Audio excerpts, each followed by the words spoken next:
Bismillahirrahmanirrahim. So here we're going to start radiology of abdomen, PPT by Abdulaziz Almani.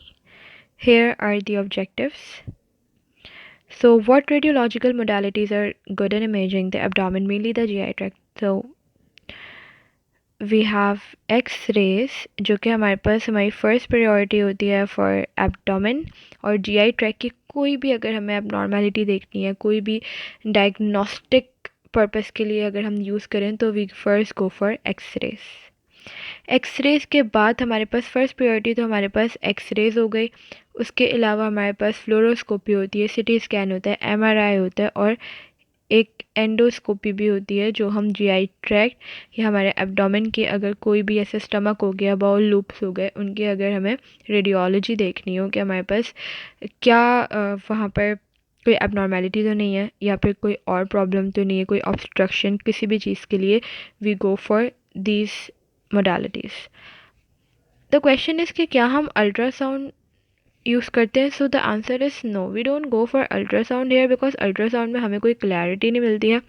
Ultrasound में हम जो है ज़्यादातर वो हम पेल्विस या यूट्रस में कोई एबनॉर्मेलिटी देखने के लिए करते हैं। तो एब्डोमेन और जीआई ट्रैक्ट में हमें ज़्यादातर काम होता है एयर का, कि हमारे पास एयर बबल्स किस तरह से है, कोई ऑब्स्ट्रक्शन है तो वो भी एयर की वजह से बहुत ज़्यादा होती है, कि बहुत ज़्यादा गैस पैटर्न जो हम आगे जाके पढ़ेंगे कि बहुत ज़्यादा गैस डेवलप हो गई है, जिसकी वजह से किसी भी स्ट्रक्चर का डायमीटर बढ़ गया है और वो जो है ब्लॉक हो गया है। So here the X ray machine, कि अगर हमें किसी पेशेंट को सुपाइन लाइन में उसका एक्सरे करना है या अपराइट पोजीशन में करना है तो हमारे पास किस तरह से मशीन होती है, किस तरह से एडजस्टमेंट होती है, मूवेबल मशीन्स होती हैं बेसिकली, तो पेशेंट पोजीशन के हिसाब से हम इसको ईजिली एडजस्ट कर सकते हैं। Here are the abdominal X ray, हम इसके बारे में सब कुछ पढ़ चुके हैं ऑलरेडी। वी नो दैट कि हमारे पास क्या होता है, कि हमारे पास कैथोड से रेज जो है वो एनोड की तरफ जाती हैं एंड देन वो थर्मियोनिक एमिशन के थ्रू जो है एक्स रेज प्रोड्यूस करती हैं, और ये जो है हमारे पास ह्यूमन बॉडी के कुछ स्ट्रक्चर से पास कर जाती हैं और कुछ जो है वो एब्जॉर्ब करके हमें इमेज शो कर देते हैं। सो here is the main thing जो कि हमें याद रखनी है, कि हमारे पास जो बोनी स्ट्रक्चर्स होते हैं या फिर हमारे पास कोई भी कैल्सिफिकेशन होती है वो हमारे पास वाइट कलर की शो होती है। और एक और चीज़, कोई भी अगर मेटेलिक स्ट्रक्चर भी होगा ना तो वो भी हमारे पास वाइट ही शो होगा। सॉफ्ट टिश्यूज़ जितने भी होते हैं वो हमारे पास ग्रे आते हैं, लाइक हमारे ऑर्गन्स हो गए, हमारे मसल्स हो गए, और हमारे टेंडन्स, लिगामेंट्स, जितनी भी चीज़ें हैं वो सब हमारे पास क्या आती हैं, ग्रे आती हैं।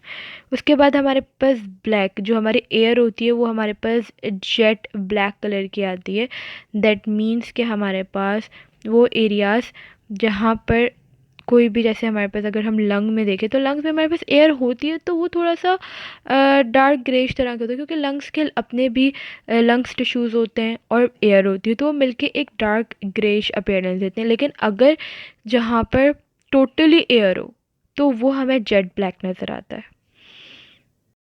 सो here are the advantages, like widely available होती हैं, अगर हम एक्सरेज देखें चीप होते हैं, एक्सेलेंट होते हैं, जैसे मैंने पहले ही बता दिया कि first priority we give to X rays, कि हमारे पास ये फ्री एयर अगर हमारे एब्डोमेन में है तो हम इजीली इसको डिटेक्ट कर सकते हैं। ये हमारे पास कोई बाउल ऑब्स्ट्रक्शन, इसका भी मैं आइडिया दे चुकी हूँ कि बाउल ऑब्स्ट्रक्शन हमारे पास कोई भी गैस पैटर्न की वजह से भी हो सकती है, कि कोई गैस पैटर्न आ गया जिसकी वजह से उसने उस पर्टिकुलर स्ट्रक्चर को इनलार्ज कर दिया है और जो है ऑब्स्ट्रक्ट कर दिया, या फिर कोई स्टोन्स या फिर कैल्सिफिकेशंस हो गई हैं। डिसएडवांटेजेस क्या होते हैं, कि रेडिएशन जो है हमारे पास जो है वो हैज़र्डस होती है हमारी हेल्थ के लिए, इवन अगर प्रेग्नेंट वुमेन में तो कॉन्ट्राइंडिकेटेड होते हैं X rays, because it may lead to the foetus damage.